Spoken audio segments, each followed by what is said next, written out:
Dale Jr. is out at NBC. Honda to NASCAR looks like it's getting even closer. We got a new driver in the number 88 coming up here, and just some other stuff to get to, so let's get into it. Coming up next.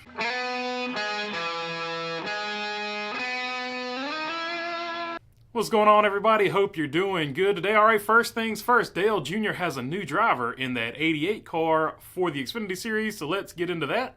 And that driver, of course, is Bubba Pollard. He will be driving that car at the Richmond Raceway in the Xfinity Series, and that's a good-looking car there. Let's hear what he had to say about it. I've gotten, I wouldn't say, I don't know what the words is, kind of not give up, but, I was kind of moved on to the next chapter of my life, and then to get the call unexpected, I think just, made it that much better. So there you go, 37 years old, absolute short track legend. He's won so many races over at Five Flags, they should name the track after him, or at least Victory Lane after him. I mean, he has done everything you can do in the world of super late models, and I think it's really cool that Dale Jr. has reached out to him, and he's going to get him to do this event here, because legends like this in the short track world, I think, should be rewarded, and then, it just opens up the door for some guys that hopefully can get some traction going forward. Guys like Bobby McCarty, three-time Cars Tour champion, hopefully he can get a shot in there. Jared Fryer, who's won one in the super late models and one in the actual late model series over there in the Cars Tour, would love to see him get an opportunity. Deke McCaskill, one of the cleanest race car drivers, and he's beaten just about everybody you could possibly beat. Would love to see Deke McCaskill get in there. And of course, the mighty triumvirate that often raced at South Boston would be Peyton Sellers, Philip Morris, and of course Lee Pulliam. Would love to see those guys, even though they're past, necessarily the young age that you see most guys race in the Xfinity Series. Would love to see those guys have the opportunity to get into an Xfinity Series car, so maybe he bumps them up on the list as well. And of course, and I left out some younger guys because I think the younger guys still have time to work their way up there, but Landon Pimpleton, the youngest driver to ever win Martinsville, would throw him on there. Landon Huffman, with the two Landons, Landon Huffman, throw him on there too. And of course, Butterbean, who drives for the aforementioned Lee Pulliam. Would love to see any of those guys up there. Trevor Ward had a good run last year too, so hopefully Trevor Ward would be another one they mentioned there. Of course, the Honda news broke today, and it looks like Honda is even closer to being in the NASCAR Cup Series. This from Adam Stern, who tweeted out, Marshall Pruitt, if you're a Honda fan and you like NASCAR, you're probably going to be really happy here in the future.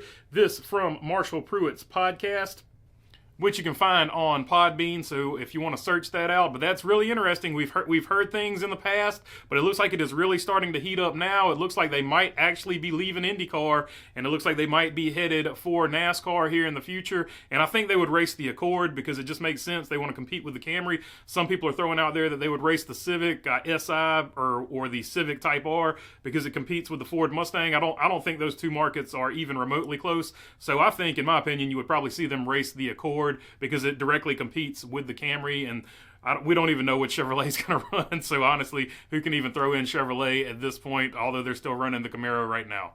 If you'd asked me this morning what I thought the bigger story would be, I would definitely 100% say Honda was going to be a big story, and I was going to spend a great chunk of time on there. But I can't do that because NBC has catastrophically, epically fumbled the bag here.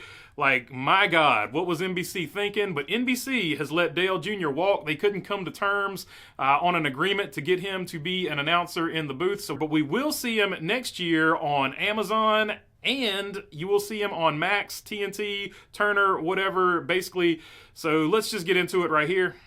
Amazon will be streaming all the practices, and they will have a few cup races as well, but they will be streaming all the practices the first half of the season. So practices are back, so we could see him on the broadcast where you've got the practices for Amazon in the first half of the season, then the second half of the season. Then the Warner Brothers section of the races, they will also have the practices for the second half of the season. So you will and some races there, which if you've got cable, you'll watch them on TNN and stuff, or TNN, not TNT, not TNN.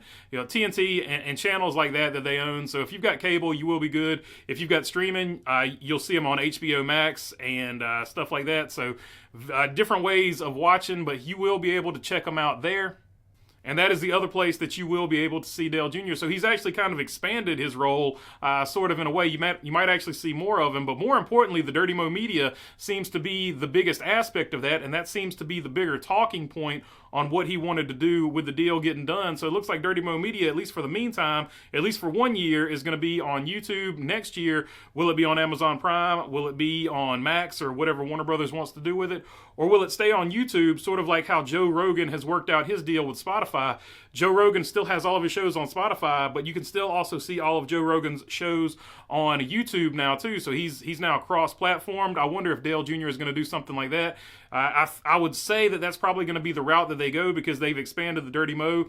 Each show now has its own YouTube channel, so I think that's very interesting going forward, and I think they've probably worked out some cross-promotional deal like that, and I bet that was probably the actual sticking point. I doubt it was the money or anything like that. I think it was the exclusivity.